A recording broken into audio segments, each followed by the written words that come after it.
So ayan po mga kabayan, nagbabalik po tayo dito sa Batangas at galing po tayo sa San Andres, Quezon po mga kabayan. At nag-spot po tayo ng matulungan po natin doon. So baka bali next year po baka po ay meron po tayong tulungan ng mga kabayan po natin sa San Andres, Quezon. So marami pong lugar po doon sa San Andres, Quezon na ating pwedeng puntahan mga kabayan. So ayan po, at nagbabalik po ako dito sa Batangas para po i-update po kayo sa ating mga titulungan. So nagbabalik po ako dito sa pamilya po ni RJ at bibinilan po natin sila ng kanilang mauulam. Yan, grocery po. At maraming salamat po sa ating kababayan po na nagpabigay tulong po para po sa pamilya po ni RJ. At alamin po natin yung kanilang mga grades po ngayong first grading po nila mga kababayan. Kung kamusta po ba ang kanilang pag-aaral. Yan po. Ayan po, tayo dito sa bahay po nila mga kabayan. Ayan. Ayan. Tao po! Kamusta na kayo? Sila po. Ayan, dito po sila. Ayan. Nandito na po si Ate Marjorie. Ate Marjorie, kamusta na? Sila po. Ayan, saan yung mga bata? Dito kayo, dali. So, kamusta ang pag-aaral, Jel? Okay lang po. Ikaw, Jericho? Okay lang po. Ha? Si Gerald? Okay lang po. Clarice, kamusta? Okay lang po. Si RJ? Okay na okay. Ayan, so ayan po kasi ay tapos na ang first grading nyo. So, Ulit daw po yung seriously. Ha? First grading, hindi po pwedeng ulitin ang first grading. Yun na yung final grades nyo. Ha? Hindi na ulitin yun. Hindi ulit ng first grading. Ha? Sino ang pinakamataas sa iyo ng grade? Ako. Si RJ. Nako, so ayan po ha. So kailangan ay makita ko yung mga grades nyo. Ha? So sabihin nyo kay Ma'am Karen na ipasirox yung mga grades nyo at i-send natin dun sa sponsor na tumutulong sa inyo sa pag-aaral nyo. Ha? Hindi yan, exam lang yan. Hindi yan, exam lang yan. Hindi yan yung final grade. Yung final grade nyo, nandun parang sa envelope, doon nakalagay yun. Kung ilan ang grades nyo. May grades na ba kayo? Wala pa, baka ginagawa pa lang. Grades. Kung sinang mataas ang score. Kamusta naman yung nyo dito? Si Marjorie, iniwan nyo daw sila. Inaswang sila dito. Inaswang ka. Ha? Aba, inaswang daw sila dito ay. Opo, sa silog, saka doon. Oo. Saka doon. Aswang tabi po, may aswang. Tumunog daw ang aswang dito. Naniniwala ka ba sa aswang, Ate Marjorie? Wala naman siguro. Ha? Hindi ako nga naniniwala ng aswang na yan. Kung may aswang, tagal lang nawala ang Oo. dahang nawawala, ay wala akong nawawala. Oo. Meron naman dyan, kita ni kong So ayan, kaya galing ako sa school nyo, ay nagbayad ako doon ng bayaran. Ayun. So nakausap ko naman yung nyo doon at babayaran natin doon. Bayaran ko naman na. Ha? So, ayun lang. At Marjorie ha, alalayan nyo po yung mga anak nyo ha. Kasi obligasyon nyo yun. Ilan to nag-aaral sa inyo? 5. Sa sunod na taon, ilang taon na si Junior? Ha? Tatlo. O, 3 taon na. Ano alam nyo ngayon? Kumusta naman yung... May bigas pa kaya dyan? Binigay ko isang sakong bigas? May bigas pa? Ano alam nyo ngayon? Wala po. Ha? Wala kayong ulam? Papa. Ubus na ang mga gulay? Ubus na ang mga gulay? Naku po. Ang pasok nyo ba ngayon ay ano na? 5 days na ang pasok nyo? Papa. Monday to Friday na? Papa. Aba. Tuloy-tuloy na pala ang pasok ngayon. Ano? Si Marjorie ano? Opo. Ang asawa mo Ate Marjorie nagagapak na. Sa akin po ng kwanta. No, kasi simula na ngayon ang paggagapak po kasi mga kabayan.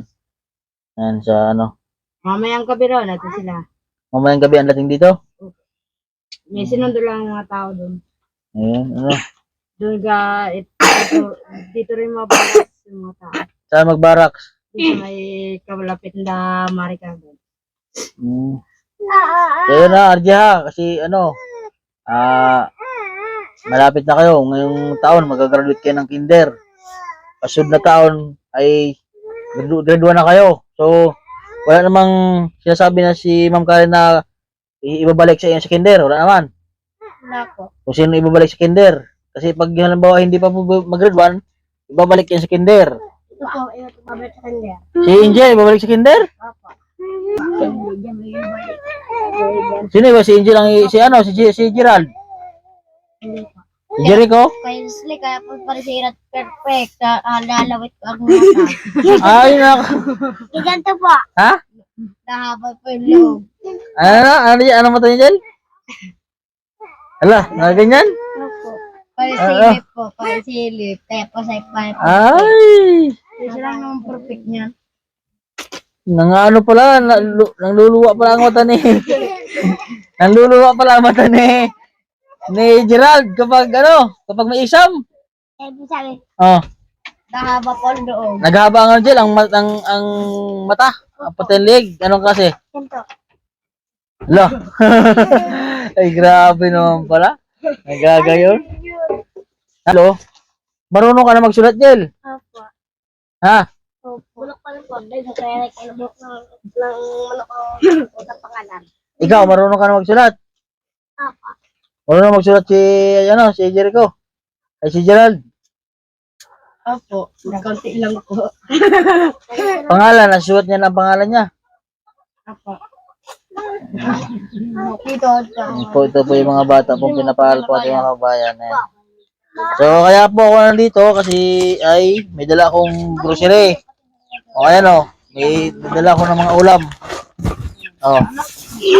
Mayroon na kayong mga ulam ha. Ayan. Para meron kayong ulam. So, maraming salamat kay Sir sa ating kababayan na nagbigay tulong para sa inyo.